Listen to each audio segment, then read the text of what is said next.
Good evening. I welcome you all for compound microscope.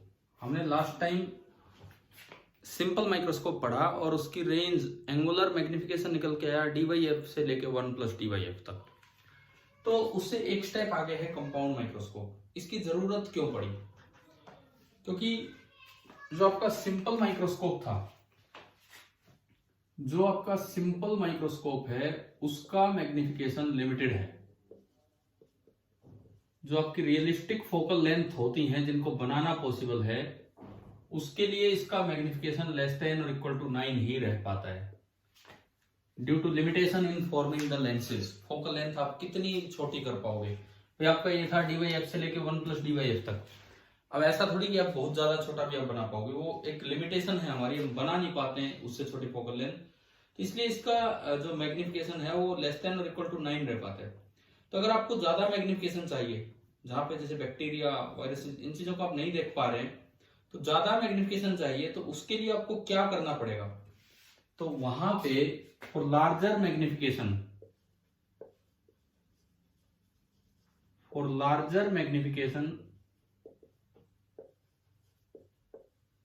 Use 2 lenses. आप ज्यादा magnification के लिए 2 लेंस यूज करेंगे और उस माइक्रोस्कोप का नाम बन जाता है कंपाउंड माइक्रोस्कोप। इसमें कैसी अरेंजमेंट होती है देखो। कंपाउंड माइक्रोस्कोप में एक ये पॉइंट होता है, एक लेंस होता है, छोटा लेंस, साइज में थोड़ा छोटा, फोकल लेंथ भी छोटी, और एक थोड़ा बड़ा लेंस होता है। This is the compound microscope. इसके अंदर मतलब 2 लेंसेज इसी के अंदर रहते हैं कंपाउंड माइक्रोस्कोप में, इस तरह से। ये जो एक लेंस आपकी आंख की तरफ होगा, आप यहां पे अपनी आंख लगा के बैठे हैं सामने कोई ऑब्जेक्ट देखने के लिए, और एक जो लेंस है वो ऑब्जेक्ट की तरफ होगा। एक लेंस आंख की तरफ होगा और एक लेंस आपका ऑब्जेक्ट की तरफ होगा। इधर कहीं भी ऑब्जेक्ट रखा होगा, कोई भी ऑब्जेक्ट रखा होगा। ऑब्जेक्ट की तरफ जो लेंस होता है, देखो नाम बड़े आसान है याद रखना। ऑब्जेक्ट की तरफ जो लेंस होता है that is objective lens, and I की तरफ जो लेंस होता है उसे बोलते हैं आई पीस। एक को बोलते हैं ऑब्जेक्टिव और जो आपकी आंख की तरफ होगा उसे बोला जाएगा आई पीस।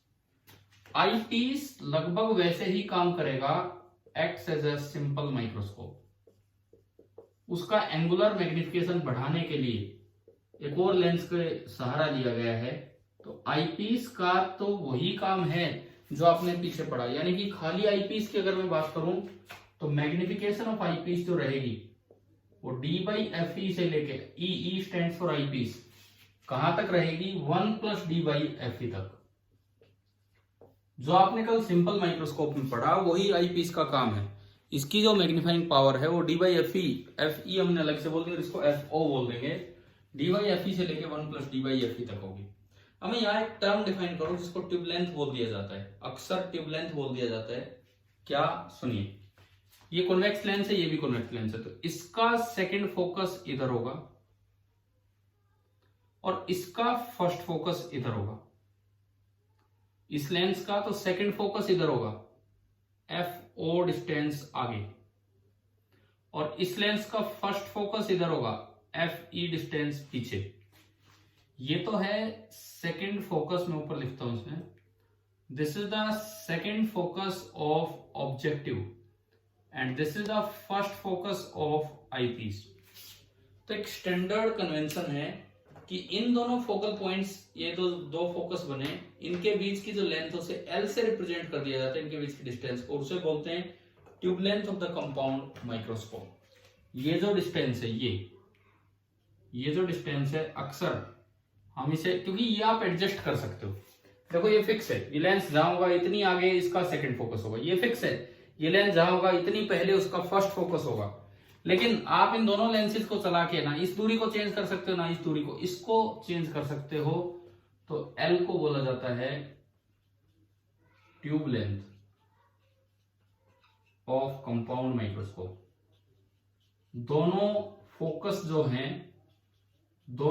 जो हैं इनके बीच की दूरी को हम बोल देते हैं tube length of the compound microscope. ये इसका कंस्ट्रक्शनल अरेंजमेंट है। जो FO और FE होते हैं दोनों स्मॉल होते हैं। FO and FE both are small. फिर भी F ऑब्जेक्टिव थोड़ा और छोटा होता है FE से। होते दोनों ही स्मॉल है। क्यों? ताकि मैग्निफिकेशन अच्छा हो। अभी समझेंगे हम उस चीज को। और साइज में भी आपको दिख रहा है अपर्चर साइज, ये जो है फोकल लेंथ इसकी छोटी है, अपर्चर लेंथ भी इसका कम है, उसका साइज थोड़ा सा बड़ा है, ये है। अब ये तो हुई इसकी कंस्ट्रक्शन वाली बात। अब वर्किंग वाली बात, वो तो काम करेगा सिंपल माइक्रोस्कोप की तरह।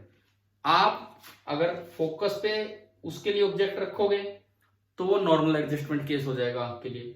और अगर DFE upon D plus FE पे रखोगे, कल ही तो हमने पढ़ा था, अगर DFE upon D plus FE पे रखेंगे तो नियर पॉइंट पे इमेज बनेगा और वो मैक्सिमम मैग्निफिकेशन का काम हो जाएगा। लेकिन मैग्निफिकेशन को बढ़ाने का काम कर रहा है ये वाला लेंस। तो इस लेंस का तो एक ही काम है, इसको एक रियल इमेज बनानी है दूसरे के फोकस के आसपास। इसको एक रियल इमेज बनवानी है दूसरे के फोकस के आसपास। फोकस पे होगी तो इंफिनिटी पे इमेज बन जाएगी, और थोड़ी आगे होगी तो आप नियर पॉइंट तक उसे ला सकते हो। जो हमने कंपाउंड से पहले सिंपल माइक्रोस्कोप पढ़ा वही बात।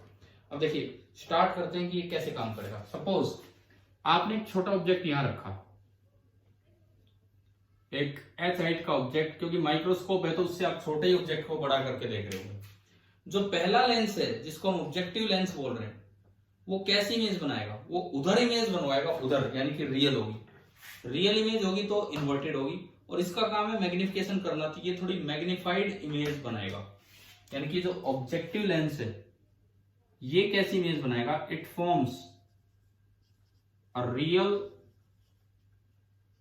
इन्वर्टेड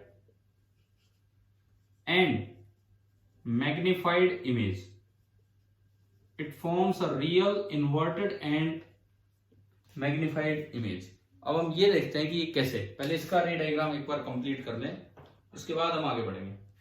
देखिए कैसे बनाएगा रे डायग्राम। आप एक रे लीजिए ऑप्टिकल सेंटर से, ये यहां पे एक रे आप लीजिए ऑप्टिकल सेंटर से और इसको अनडेविएटेड आगे बढ़ा दीजिए।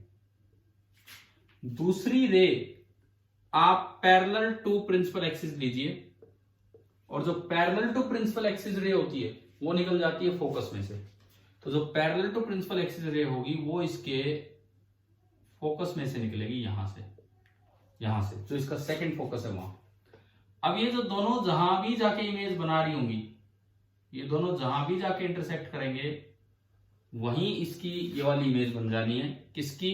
अगर मैं इसको नाम AB दूं तो ये B की इमेज है, B डैश।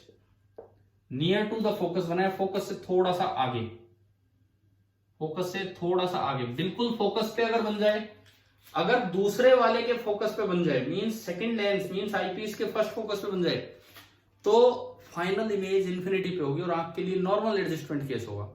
और अगर थोड़ा आगे जाते हो तो ज्यादा से ज्यादा आप DFE upon D plus FE पे जा सकते हो, लेकिन नियरली यहां से दूरी L के आसपास ही रहती है, बहुत आगे हम नहीं बना पाते हैं। क्योंकि मैंने आपको समझाया, इसके ये जो ग्रीन कलर वाली मैं इसको H डैश बोलूं, A डैश B डैश बोलूं, ये A डैश छोटा सा मैंने लिखा, तो इस A डैश B डैश की जो लोकेशन है वो एक फिक्स रे कितनी दूर FE से लेके DFE upon D plus FE के बीच में ही बनी है। ये वो सिंपल माइक्रोस्कोप वाला काम है जो कल हमने पढ़ा था इस तरह से।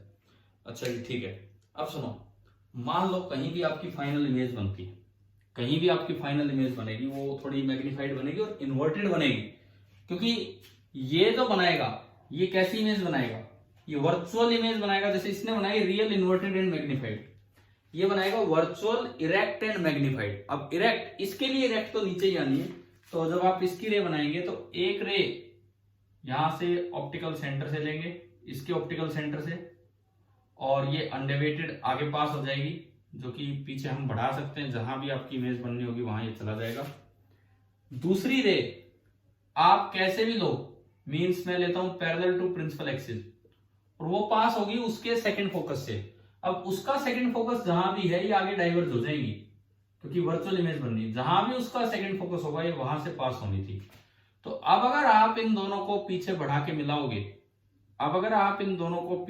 मिलाओगे, अपने स्केल की मदद से, तो ये कहीं भी जाके मिल जाएंगी। सपोज मैं नीचे वाला पॉइंट मिटाता हूं, आपको दिख ही गया होगा कि मैंने क्या लिखा था। ये ऑब्जेक्टिव लेंस है, सब कुछ है। अब देखो, अब अगर मैं उनको पीछे बढ़ा के मिलाऊं तो एक ये वाली रे चल के आई बिल्कुल स्ट्रेट, और एक ये वाली रे चल के आ रही है बिल्कुल स्ट्रेट, पता नहीं कहां जाके मिलेंगी। सपोज ये यहां आके कहीं ना कहीं मिली, जहां भी ये मिली, जहां भी ये मिलेंगी वहां पे आपकी फाइनल इमेज बनेगी। जहां भी ये मिलेंगी, कहीं भी ये मिल सकती हैं, वो आपकी आंख की रेंज ऑफ विजन में होगा। आप इसको जहां भी रखेंगे, देखिए मैं इसको आगे ले गया, यहां तक ही आया, फिर मैं इस रे को ले आया, या आप अपने स्केल वगैरह से बढ़ा सकते हैं। सपोज ये यहां के मिली, तो एक फाइनल इमेज आपकी इन्वर्टेड इमेज बनेगी जो आई की रेंज ऑफ विजन में होनी चाहिए। And this is the final image, this is B double dash, this is a double dash, and this is the height h double dash, and this should lie between the near point and far point, means infinity से लेके और आंख से 25 centimetre तक में ये रहनी चाहिए। तो देखो, इसने तो काम सिंपल माइक्रोस्कोप का ही किया है। अगर ये h डैश बिल्कुल इसके फर्स्ट फोकस पे हो तो इंफिनिटी पे इमेज बनेगी, उस वक्त इसकी मैग्नीफाइंग पावर होगी डी बाई एफ ई, और उस वक्त आई लीस्ट स्ट्रेंड होगी, and that is known as normal adjustment.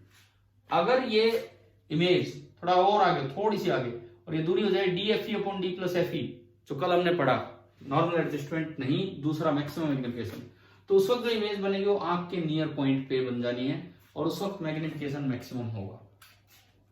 अब अगर मैं यहाँ इफेक्ट लिखना चाहूं कि टोटल मैग्निफिकेशन हम कैसे लिखें, टोटल मैग्निफिकेशन हम कैसे लिखें, तो मैग्निफिकेशन ऑफ आई पीस तो नियरली फिक्स है, वो तो आप लीनियर मैग्निफिकेशन ले लिया करो, objective sorry, magnification of objective तो नियरली फिक्स है। वो आईपीस का मैग्निफिकेशन चेंज होगा कि आप इसे फोकस पे बनवा रहे हो या DFE upon D plus FE पे बनवा रहे हो या बीच में। अब मैं पहले बात करूं कि ऑब्जेक्टिव का लीनियर मैग्निफिकेशन कितना है। मैं ऑब्जेक्टिव के लीनियर मैग्निफिकेशन की तरफ अगर चलूं तो देखो, सपोज ये एंगल है कुछ भी beta, alpha beta gamma theta कुछ भी आप मान लो, ये बीटा तो ये भी बीटा होगा, अल्टरनेट इंटीरियर एंगल। अच्छा, अब ये देखो, ये हाइट h है तो ये भी h होगी, ये हाइट h है, ये h है तो ये भी h ही होगी। अब इधर से आप देखते हो तो tan बीटा होगा h अपॉन एफ ओ, इस ट्राइंगल में tan बीटा होगा h अपॉन एफ ओ, और इस ट्राइंगल में देखें तो tan बीटा होगा h dash upon nearly l, ये नियरली l है, नियरली l है, थोड़ा सा ही आगे होगा, यानी कि tan बीटा अगर मैं दो ट्राइंगल से निकालूं तो h upon F O is equal to h dash upon L। तो यहां से अगर मैं h डैश अपॉन h निकालूं तो h डैश अपॉन h आ गया L upon focal length of objective, h dash upon h आ गया L upon focal length of objective. ठीक है, अब मैं बाय डेफिनेशन अगर लीनियर मैग्निफिकेशन ऑफ ऑब्जेक्टिव लिखता हूं, बाय डेफिनेशन अगर मैं लीनियर मैग्निफिकेशन ऑफ ऑब्जेक्टिव लिखता हूं तो इन्वर्टेड इमेज बनाइए तो minus height of image upon height of object, h dash by h आपका है L अपॉन एफ ऑब्जेक्टिव, तो MO it is coming out to be minus of L by F O. अच्छा, दूसरी बात, अगर आपके पास एग्जैक्टली ये पता है कि आपको ये कितनी दूर है, इसकी फोकल लेंथ पता है, तो आप लेंस फॉर्मूला लगा के इसकी इमेज निकाल लो, कहां बनेगी, V आ गया, V आ गया, U आ गया। तो अल्टरनेट तरीका MO निकालने का है कि अगर आपको ट्यूब लेंथ ना पता हो तो अल्टरनेट तरीका ये है कि आप लेंस इक्वेशन लगा के U से V निकालो, U से V निकालो, and then magnification of lens, linear magnification का फॉर्मूला यूज करो V बाई U। तो अल्टरनेट तरीका इसी को लिखने का होगा कि MO is equal to V by U। अब जो फाइनल मैग्निफिकेशन होता है वो कैसे दिया जाता है, इसका तो लीनियर मैग्निफिकेशन, क्योंकि इसने कंपाउंड करने का काम किया है, उसको बढ़ाने का काम किया है, अगले के एंगुलर मैग्निफिकेशन को बढ़ाने का काम किया है। तो आप क्या करेंगे, इसका एंगुलर मैग्निफिकेशन निकालेंगे और इसके लीनियर मैग्निफिकेशन से मल्टीप्लाई करेंगे, वो टोटल मैग्निफिकेशन होगा। अब जो इसका लीनियर मैग्निफिकेशन है, अगर ट्यूब लेंथ पता है तो nearly L upon F O, और एग्जैक्ट ही निकालना है तो आप लेंस फॉर्मूला लगा के V बाई U करके इसके लिए निकाल लो, और उसके केस में उसका मैग्निफिकेशन यहां से लेके यहां तक जाएगा, वो आपको पता होगा कि कौन सा केस दिया हुआ है। नॉर्मल एडजस्टमेंट केस है तो ME ये है, और दूसरा केस है तो वो है। एंड फाइनली जो टोटल मैग्निफिकेशन होगा वो होगा दोनों का प्रोडक्ट। तो जो M टोटल दिया जाएगा वो होगा linear magnification of objective into angular magnification of eyepiece. याद रखना, जो टोटल मैग्निफिकेशन बोला जाएगा that is the linear magnification of objective and angular magnification of eyepiece.